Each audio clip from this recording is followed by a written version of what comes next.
네, 안녕하세요. 잼쌤입니다. 오늘은 빈센트 반 고흐에 대해서 이야기를 좀 해볼게요. 빈센트 반 고흐는 잼쌤이 가장 좋아하는 화가 베스트 첫 번째, 두 번째 안에 들어가는 그런 화가입니다. 이렇게 생겼고요. 빈센트 반 고흐의 그림 조금 강렬하게 잘라봤어요. 오늘날 빈센트 반 고흐의 그림들은 전세계 각국의 미술관에 전시되어 있고 아주 높은 가격에 팔린답니다. 하지만 이 고흐는 대표적으로 불행한 화가예요. 고흐가 살아있을 때는 단 한 작품만 팔렸고요. 고흐가 화가로서 그림을 그린 기간은 고작 10년에 불과합니다. 근데 10년 동안 얼마나 많은 그림을 그린지 아세요? 900점이나 되는 엄청난 양의 그림을 그립니다. 정신병을 앓았던 고흐는 안타깝게도 37의 젊은 나이로 자살을 합니다. 스스로 죽었어요. 고흐의 아버지는 네덜란드 출신의 목사였고요. 고흐는 6자녀 중에 한 명이었어요. 고흐가 젊었을 때는 그림을 팔고 사는 화상, 교사, 책 판매원과 전도사 이런 여러가지 직업을 거쳤고요. 고흐가 화가가 되기로 결심한 건 27살 때였어요. 상당히 늦게 화가가 되기로 결심을 한 거죠. 화가가 된 고흐는 가난한 노동자들을 탁한 색조로 그렸어요. 고흐는 그 작품들을 팔아 화가로서 이름을 알리길 바랬지만 아무도 고흐의 작품을 사주지 않았어요. 이 돈이 떨어진 데다가 돌파구가 필요했고 고흐는 파리에 있는 동생 테오한테 갔어요. 그곳에 머물면서 미술을 공부하고 폴 고갱을 비롯한 다른 화가들을 만났죠. 그리고 그들한테 영향을 받아서 전보다 훨씬 밝은 색을 사용하여 그림을 그리게 됐어요. 고흐는 도시에 사는 게 매우 고통스러웠다고 해요. 술을 좋아하는 데다가 급한 성질 때문에 종종 싸움에 휘말렸고요. 마침내 고흐는 파리를 떠나서 프랑스 남부의 아를레에 정착을 했다고 합니다. 이게 고흐의 방이래요. 고흐는 작은 집에 방들을 빌렸고요. 고갱을 글로 초대했어요. 그리고 고갱을 환영하는 마음으로 해바라기 그림을 몇 점을 그렸고 화사한 분위기의 그림들도 그렸다고 합니다. 이 반 고흐의 해바라기를 한번 감상해 볼게요. 해바라기 하면 고흐를 떠올릴 만큼 이 꽃은 고흐의 캔버스에서 아주 화려하게 피어났죠. 주로 꽃병에 12개에서 16개의 해바라기가 꽂힌 방식으로 많이 그렸는데요. 해바라기를 담은 정물화만 모두 12작품에서 13점에 이르릅니다. 해바라기는 반 고흐가 가장 많이 그린 주제였다고 합니다. 그 이유는 무엇일까요? 무엇보다 해바라기를 좋아하는 고흐의 개인적인 애착 때문이라고 합니다. 자기가 느끼는 기쁨, 생생한 삶의 영감이 이 해바라기랑 닮았다고 믿었던 거죠. 해바라기는 태양을 뜻하고 있죠. 태양의 방향을 따라 움직이며 피는 이 꽃은 생김새도 색깔도 태양을 꼭 빼닮았죠. 프랑스 남부 아를 지방의 태양을 찾아간 고흐 역시 해바라기랑 같다고 볼 수 있습니다. 반 고흐한테 해바라기는 생명의 꽃이었다고 하네요. 고흐를 얘기하자면 빼먹을 수 없는 화가가 있는데 고갱입니다. 이름 비슷하죠. 고흐, 고갱. 고갱은 참 어려운 살림과 화가로서 장래도 불확실하던 반 고흐를 격려해주던 친구였어요. 프로방스 지방의 아르에서 9주 동안 고갱이랑 짧은 동거를 했어요. 같이 사는 기간은 고흐에게는 기쁨과 좌절을 동시에 안겨준 일생일대의 사건이었습니다. 이 1년의 과정에서 4개의 해바라기 그림이 생기게 됩니다. 1887년 고흐는 파리 몽마르트에서 고갱을 처음 만났습니다. 몽마르트는 당시 새로운 예술 세계를 구상하던 가난한 젊은 예술가들이 모여있는 곳이었어요.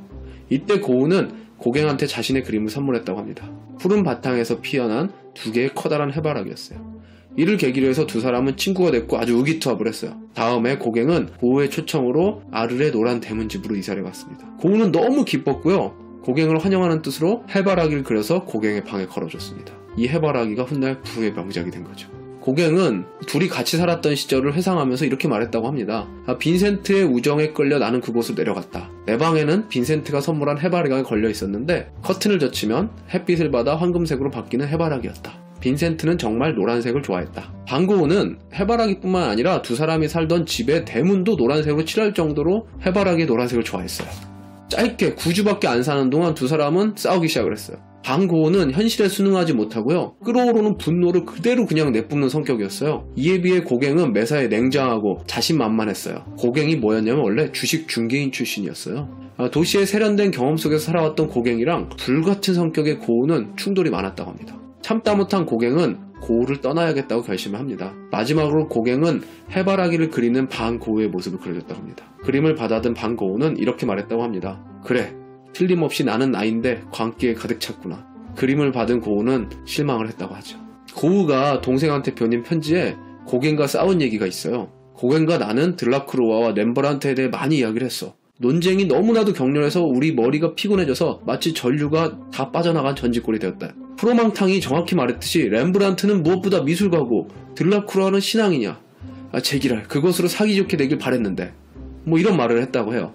말을 한 게 아니라 편지를 쓴 거죠. 두 사람의 싸움에는 성격도 문제가 있었지만 미학과 관련된 문제가 복잡하게 얽혀 있었습니다. 면도칼을 들고 고갱을 위협하던 고우는 결국 자신의 귀를 잘라버립니다. 그리고서는 마을에 있는 여자한테 귀를 주고 나서 다음날 스스로 병원을 찾아갑니다. 결국 고갱은 아르를 떠나고 두 사람의 관계는 회복불능의 지경에 이르렀죠. 이 그림이 고우가 고갱과 싸우고 나서 귀를 잘라버린 이후의 초상화입니다. 반고우가 죽고 나서 고갱은 태평양의 타히티에서 살았습니다. 고갱은 파리의 친구들에게 부탁해서 해바라기 씨를 받아서 키우면서 반고우의 꽃이라고 이름을 붙였다고 해요. 그리고 죽기 2년 전에 의자 위에 해바라기라는 그림을 그렸습니다. 고갱이 고우를 떠나긴 했지만 고갱 역시 고우와 함께했던 시간을 그리워했고요. 그 우정을 깊이 간직하고 있었던 거죠. 이 그림은 별이 빛나는 밤이라는 작품입니다. 잼쌤이 진짜로 좋아하는 작품이에요. 이 그림을 그릴 때는 고우가 죽기 1년 전이에요. 그러니까 자살하기 1년 전이죠. 그때 고우는 프랑스의 생레미에 있는 정신병원에 입원해 있었다고 합니다. 정신병원 창을 통해서 바라본 마을의 전경을 그린 그림이라고 합니다. 이 그림에선 이 하늘이 정말 이제 핵심이죠. 제목에 있다시피 별이 빛나는 밤이에요. 별무리들, 그리고 이렇게 소용돌이 치는 하늘들. 이 소용돌이 치는 별들을 그리고서 고우가 이렇게 말했대요. 사람이 늙어서 평화롭게 죽는다는 것은 별까지 걸어가는 거지. 그림의 아랫부분에는 마을의 집들이 있고요. 이 왼편, 이게 뭘까요? 이 나무래요, 나무. 사이프러스, 불꽃처럼 타오르는 모양의 사이프러스라는 나무인데 이거는 실제로 있었던 건 아니고 고우가 평소에 이집트의 오벨리스크를 좋아했대요. 그 오벨리스크를 상상해서 그려넣은 나무라고 합니다. 가장 현란한 거는 밤하늘이죠. 강렬하고 생동감 넘치는 물감을 이제 듬뿍 사용해서 고우의 밤하늘이 이렇게 거칠게 휘몰아치고 있는 거죠.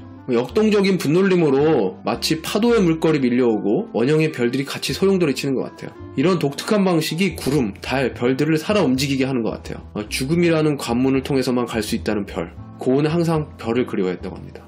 별들을 보면서 상처받아서 흔들렸던 자신의 영혼을 달래고 싶었다고 해요. 반고우는 고질적인 우울증이 있었고요. 주기적으로 발작을 하는 정신질환을 앓고 있었대요. 엄청난 고통 속에서도 꾸준히 새로운 하풍을 시도했던 고우의 눈에는 밤하늘이 진짜로 이렇게 보였던 걸까요? 아니면은 소용돌이 치면서 무섭게 다가오는 하늘에서 벗어나고 싶었던 걸까요? 이 그림은요, 까마귀가 나는 밀밭이라는 그림입니다. 고우가 죽기 마지막 몇 주 전에 그린 작품이에요. 하늘을 보면 이제 꼭 폭풍우가 몰아칠 것 같은 그런 어두운 하늘이죠. 화면 곳곳에 바람이 흔들리는 듯한 느낌이 막 느껴지고요. 검은 하늘, 그리고 짙푸른 구름, 그리고 까마귀 떼들. 곳곳에 어떤 스산함이 일렁이고 있죠. 그리고 밀밭의 상태를 보면 가을이 지나서 겨울로 다가오고 있는 거예요. 싱싱하던 것들이 이제 물길 잃어버리고 밀밭은 말라가고 있죠. 꼭 누군가의 죽음을 상징하는 듯한 어두운 하늘이 이 쓸쓸한 밀밭에 다 있어요. 그리고 밀밭 사이에 있는 길 있죠. 이 녹색과 붉은색 길 사이로 영원히 돌아올 수 없는 길을 따라 떠난 반고우가 걸어간 것 같아요. 별이 빛나는 밤에서 고우가 말했던 것처럼 죽음은 별을 향해 걸어가는 것이라고 했잖아요. 이 별을 향해 걸어가는 길같이 저는 느껴져요. 반고우는 이 그림을 그리고 나서 37살의 나이로 스스로 죽었어요. 이 고우, 엄청난 천재 작가는 도대체 얼마나 고통스럽길래 영원히 쉬는 길을 택했을까요? 저는 아마 상상도 할 수 없을 것 같아요. 죽기 직전 고우는 혼란과 불안, 분노와 절망 속에서 살았다고 합니다. 아르에서 친구 고갱과 크게 다툰 끝에 절교하고 심지어 자기 귀도 잘랐죠. 정신병원에 입원도 했으니 얼마나 힘들었겠습니까? 삶이 지친 반고우는 이 그림을 그려서 동생인 테오한테 보냈다고 합니다. 그리고 편지에서는 이렇게 말했다고 해요. 뜨거운 태양 아래서 밀을 수확하느라 온 힘을 다해 일하는 농부에게서 나는 죽음의 이미지를 발견하곤 해. 그가 베어들이는 밀이 바로 인간일지도 모른다는 뜻이지. 죽기 전에 남긴 유작이라 그런지 사람들은 이 그림을 반고우의 유서라고도 말합니다. 고우는요, 자연을 그리면서도 자기가 느끼던 온갖 감정을 다 표현을 했습니다. 인상주의를 받아들이면서도 마음속으로는 끊임없이 인간의 감정을 끌어내는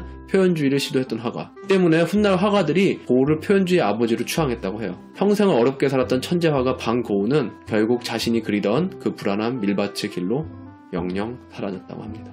네, 오늘은 고통스럽게 살다 죽은 천재화가 고우에 대해서 이야기해봤습니다. 어떻게 오늘 재밌었나요? 그럼 우리 다음 시간에 만나요. 안녕.